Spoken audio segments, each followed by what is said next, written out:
ഏലിയാസ് ലീവ മൂശാകാലത്തിലെ പ്രധാന തിരുനാൾ ഏതാണ് ഏലിയാസ് ലീവ മൂശാകാലത്തിലെ പ്രധാന തിരുനാൾ?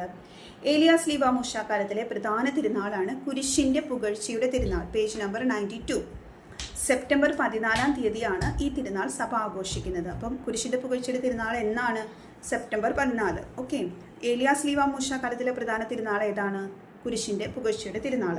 കോൺസ്റ്റന്റൈൻ ചക്രവർത്തിയുടെ അമ്മയായ ഹെലേന രാജ്ഞി ഈശോയുടെ കുരിശ് കണ്ടെടുത്ത സംഭവത്തോട് ബന്ധപ്പെടുത്തിയാണ് ഈ തിരുനാൾ ആചരിച്ചു പോരുന്നത്. അതുകൂടി നന്നായിട്ട് വായിച്ചു വെക്കുക. 1 വേർഡ് ക്വസ്റ്റ്യൻ ആൻസർ അറിയണം. പിന്നെ നമുക്ക് അറിയണം. ഓക്കെ. അപ്പോൾ അതിന് വേണ്ടിയിട്ടും കൂടി വായിക്കണം. ഓക്കെ.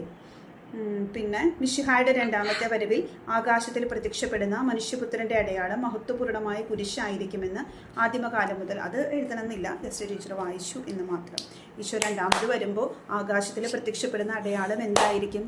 കുരിശായിരിക്കും. പള്ളിക്കുദാശക്കാലം നമ്മെ അനുസ്മരിപ്പിക്കുന്നത് എന്താണ് പള്ളിക്കുദാശക്കാലം നമ്മളെ ഓർമ്മിപ്പിക്കുന്നത്?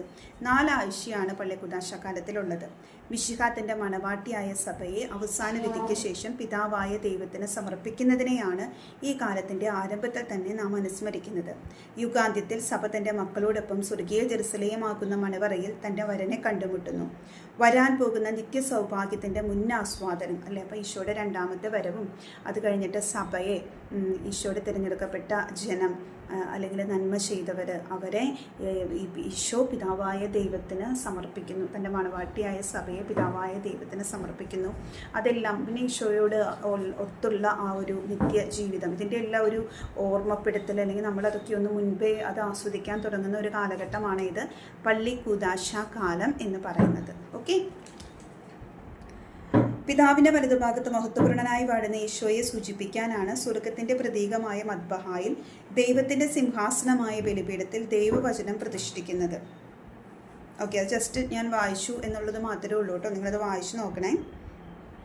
വിശുദ്ധ കുർബാനയിൽ അൽത്താരയെ സമീപിക്കുന്ന കാർമ്മികൻ ബലിപീഠത്തിൻ്റെ മധ്യത്തിലും വലതുവശത്തും ഇടതുവശത്തും ചുംബിക്കുന്നത് പരിശുദ്ധ ത്രിത്വത്തെ ആരാധിക്കുന്നതിനാണ്.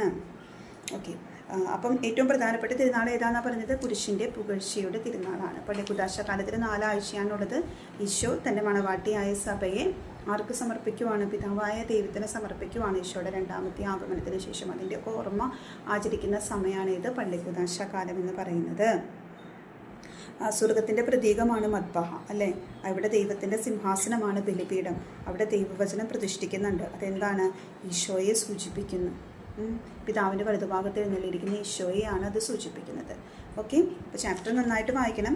ക്വസ്റ്റ്യൻ ആൻസർ ആവർത്തിച്ച് കേട്ട് മനസ്സിലാക്കി അത് ഹൃദയത്തിലേക്ക് സ്വീകരിച്ച് ഈശോയെ കൂടുതൽ സ്നേഹിച്ച് അത് പഠിക്കുക. ഓക്കെ.